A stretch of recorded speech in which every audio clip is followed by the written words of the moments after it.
또한 파리 생제르맹의 한 팬은 이강인의 맹활약에 매료되어 우리는 손흥민 2.0 버전을 얻었다.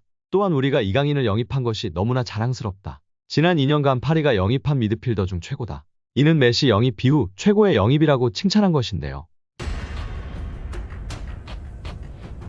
엔리케 감독이 신뢰하던 모든 선수가 최악의 평점을 받았습니다. 딱 한 선수만 현지 매체부터 팬들까지 찬양하고 있는데요. 그는 바로 비티냐입니다. 모든 매체와 팬들은 비티냐는 훌륭했고 자기 몫을 항상 충분히 해주고 있다고 평가했습니다. 비티냐는 확실히 성장했고 데뷔 이후 가장 전성기를 보내는 것이 맞는 것 같습니다. 다음 시즌에도 무조건 붙박이 미드필더로 자리매김했다고 봐야 할 것 같습니다. 다른 선수들은 최악의 혹평을 받고 있습니다. 하무스를 히든카드로 내놨지만 기대에 부응하지 못했고 덴벨레는 기복이 너무 심합니다. 1차전에서도 아쉬웠고 이번에도 아쉬웠습니다. 에머리, 루이스 모두 최악의 평점으로 3점이었습니다. 가장 못한 것은 수비수 베랄두였는데요. 이건 예견되었기도 했기 때문에 오히려 더욱 공격적으로 배팅을 했어야 하지 않았나 싶습니다. 결국 위카의 부재로 인한 베랄두라는 경험이 미숙하고 완벽한 중앙센터백이 아닌 선수가 중앙센터백을 감당하면서 무너지고 마는 파리 생제르맹이었습니다. 프랑스 매체 구공민은 루이스의 도르트문트전 활약에 대해 평점 3점을 부여했습니다. 풋메르카토는 루이스는 볼에 대한 영향력이 없었고 거의 모든 책임을 비티냐에게 맡겼다. 너무 조심스럽게 플레이했다. 이 수준의 경기에선 충분하지 않은 모습이었다는 뜻을 나타내기도 했습니다. 이강인과 교체된 미드필더 에메리 역시 도르트문트전 활약이 혹평받았습니다. 풋메르카토는 에미리의 나이가 아주 어린 것을 감안하더라도 유령 같았다고 비난했습니다. 구공민은 에메리는 후반전 초반 엄청난 기회를 놓친 이후 사라졌다고 전했습니다. 이강인은 도르트문트와의 올 시즌 챔피언스리그 4강 2차전에서 15분가량 활약하며 29번의 볼터치와 함께 패스 성공률 84%를 기록했습니다. 키패스는 한 차례 선보였고 한 차례 슈팅도 기록했습니다. 두 차례 시도한 드리블 돌파는 모두 성공했습니다. 유럽 축구 통계 매체 소파스코어는 이강인의 도르트문트전 활약에 대해 평점 7.7점을 부여했고 이강인은 짧은 출전 시간에도 불구하고 PSG 선수 중 두 번째로 높은 평점을 기록하며 자신의 클래스를 증명했습니다.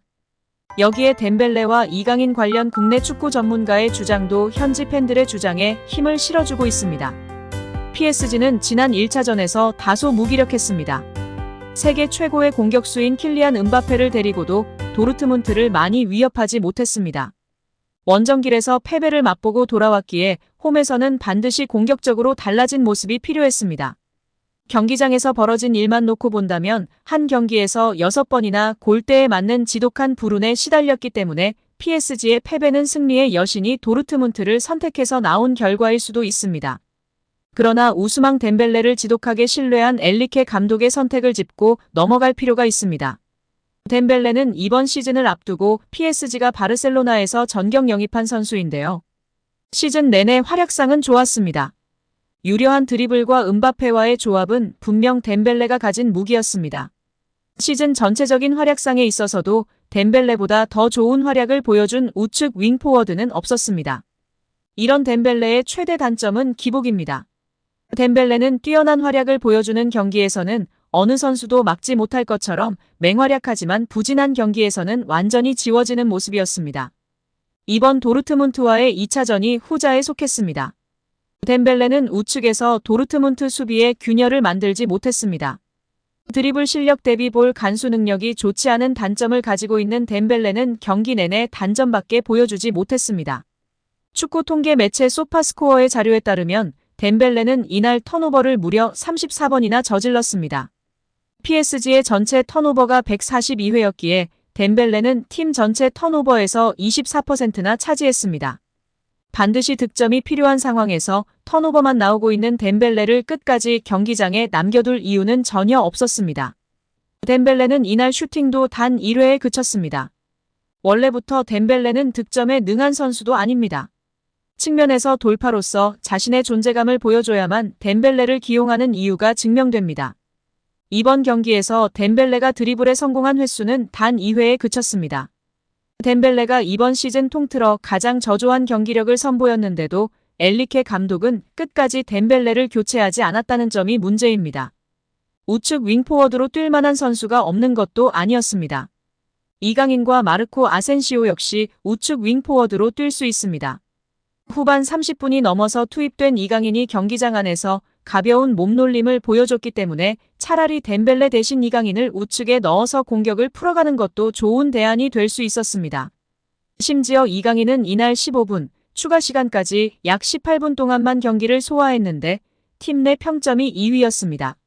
이렇게 컨디션이 좋은 선수를 가장 중요한 경기, 골이 안 터지고 있는 답답한 경기 속 공격진의 변화 카드로 안성맞춤이었는데 쓰지 않은 것입니다.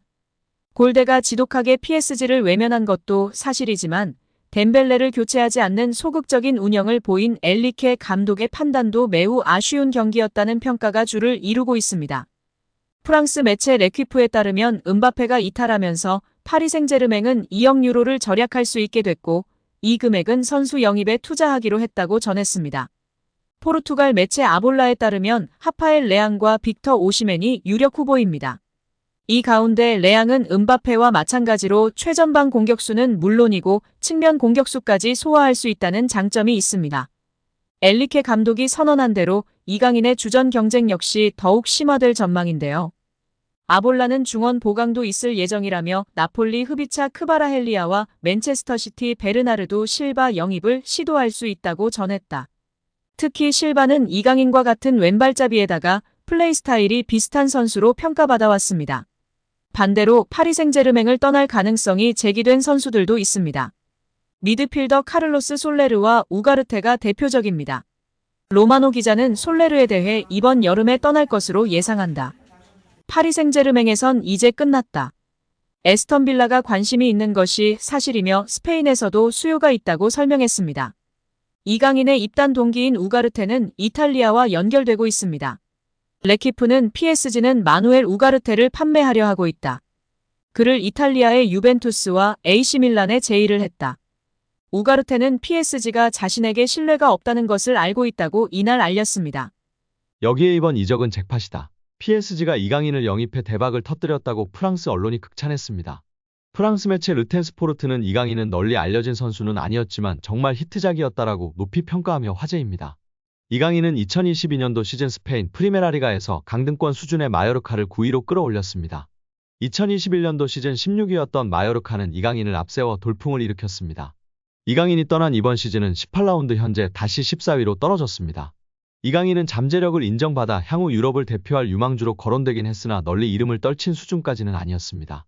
PSG가 마요르카에 지불한 이적료도 저렴한 편이었습니다. 르텐스포르트는 PSG는 여름 이적 시장 동안 매우 활발하게 움직였다. 꽤 큰 돈을 썼지만 이강인은 단돈 2천만 유로 약 287억 원에 영입됐다. PSG의 새 감독 루이스 엘리케 체제에서 이강인은 결코 잘 알려진 선수가 아니었다. 이 이적은 정말 히트작이었다라고 설명했습니다. 이강인은 개막 직후 다소 고전했는데요.